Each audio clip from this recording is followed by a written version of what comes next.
こんにちは、ヘビ屋のひろあきです。つい先日までですね、約1ヶ月間まるまるアメリカに行ってきまして、いろんなブリーダーのところもあったりしたので、今日はちょっとその思い出とかを語りたいなと思うんですけど、アメリカ去年も行ったんですね。去年も同じぐらいの時期に1ヶ月で行っていろんなところに行ったりしたんですが、今年も行ってきました。アメリカに行った理由っていうのはいくつかあるんですけど、例えばアメリカ拠点の整備とか現地の人の採用とかいろいろあるんですが、そのうちの一つで楽しみにしていたことに、ブリーダーに会いに行くっていうのがあって、去年会いに行った人にも会ったり新しく会った人とかもいたんですが、去年会った人でいうとマイク・ウィルバンクスっていううちのゴーストとかクラウンとかバナナとかっていうのはマイクのところの生態がすごく多いですけど、マイクのところに行ったり、ボールパイソン界の王様のジャスティンのところにまた行ったりしてきました。今回初めて会ったのは Always Evolving Python っていうショップのオーナーのミゲル・ガルシアっていう人に会いに行ったんですけど、初めて会いに行ってコンタクト取って、アメリカに行くから会いに行きたいんだけど時間取ってくれますかみたいなことを言ったら、いいよいいよって言って呼んでくれてできたんですけど、超豪邸だった。プールがね、なんかナイトなプールをしていました。すごい豪邸で、ボールパイソン始めてまだ7年目だから6年経ったところぐらいらしいんですよね。だからすごいスピードで急成長してアメリカでも一気に有名になった人なんですけど、その人のとウイスキー飲み比べ対決をしたりとか、あとは施設を見せてもらってボールパイソン見せてもらったりとかしてきました。なんかすごい仲良くなって、で日本に来るから、日本でもまた会おうみたいになったんですけど、友達にも紹介してくれて、今から友達のとこ集まるから一緒に行こうよって言って、その集まりに連れて行ってもらったりとかして、もうねめちゃめちゃいい人でした。もう見た目はね全身タトゥーだらけで、ここまで入ってる某レペゼンフォックスみたいないかつさなんですけど、めちゃめちゃいい人でしたね。友達とか街の人たちにもすごい好かれていてびっくりしましたが、いい関係が続けられたらなと思っています。家泊めてくれたりね。でその後マイク・ウィルバンクスのところに会いに行ったんですけど、そこでも、去年も泊めてもらったんですが、今年も泊めてもらってご飯食べて、なんか一緒にビリヤードやるみたいな。ビリヤードがあるの、家に。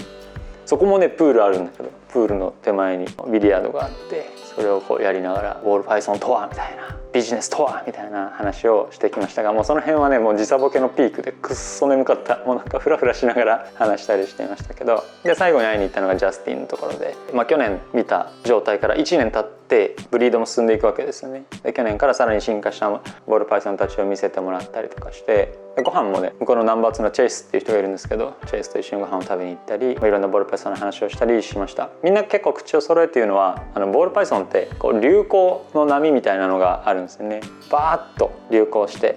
それが落ち着いてっていうのを、一定期間で繰り返すっていう波があるんですけど、そうなんだと思ったのは、アメリカでは、今がこう一番低いところらしいですね。で、来年ぐらいからまた上り調子になっていくだろうっていうふうに言っていました。でこの下がった時に結構みんな辞めちゃうんですって。ビジネスを辞めたりしちゃう人も多いらしいんですが、これから回復していくんじゃないかっていうふうに言われています。回復するってことはね、また値段も上がっていくんだろうと思うから、今が買い時かもしれませんが、日本はそこから比べて 1,2 年若干遅れてそういう波が来たりするかなと思いますね。それはなんか他の経済でもそうですけど、アメリカとかヨーロッパとかの経済がドーンと下がって、日本はやや遅れて今結構下がってるみたいな印象がありますが、でもアメリカとかはもうちょっと持ち直してきてるらしいので、そういう少し世界の経済状況みたいなところから先に見ることで、ボールパイソンこれからこういう風になっていくんだろうな国内ではみたいなのも考えたり、そういうことを話したりとかしてきました。ボールの話もするんですけど、ボールパイソンってこうだよね、何が好きと、ヒロはなんでボールパイソンを始めたのみたいないろんな話をしたりするんですけど、やっぱりみんなビジネスオーナーなので、ボールパイソンビジネスの話とかも結構しました。みんなスネークマンでありビジネスマンであって、自分はこういうことを大事にしてるみたいなのがすごく勉強になったりしましたね。そういう話もすごい楽しかったです。英語だからねめっちゃ疲れるんですけど、もともと留学してたとかそういう経験別にないので、もう本当に普通に学校で一生懸命勉強しましたっていうぐらいの中学英語ぐらいなので、脳みそ使うから疲れるんですけど、なんか思い出したのはね、中学の時とか、英語習ってる時とかに中学高校とかで先生とかいろんな話をしたりする中で、いやもう英語の時代ではないと。別に英語は翻訳機とか、そういういろんなものがもう発達してくるから、英語ができるからどうこうって仕事に役に立つとかってそんなにないよ、別のスキルを身につけた方がいいよみたいな話されたのをよく覚えてるんですけど、でも実際ね、Google 翻訳とか DeepL とかかな使ってますけど、それとは別で英語で会話できるとやっぱすごく仲良くなるスピードが段違いに速いので、なんか英語一生懸命勉強しといてよかったなと思いますから、これをご覧の学生の皆さんはですね、まだまだだ英語は友達を作る、関係や世界を広げていくには本当に大事なんだっていうのをちょっと覚えて、頑張って単語とか覚えたら世界が広がるんじゃないかなと思います。2回目に会いに行った人たちっていうのは去年はね結構お客さんムードな感じで「あ、ようこそいらっしゃいました」みたいな感じなんですけど、今回は「ヘイ!」みたいな感じで接することができて、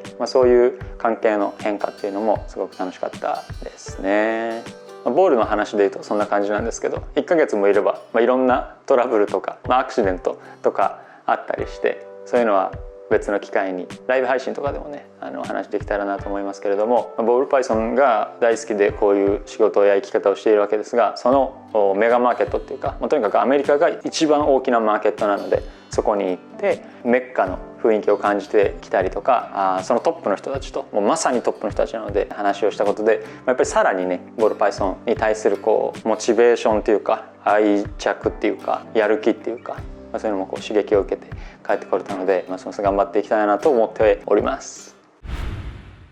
当店の販売しているヘビをご覧になりたい方は概要欄にあるホームページ、またはライブ配信での紹介動画をご覧ください。飼育やご購入についてご質問のある方は公式 LINE からお問い合わせをお待ちしています。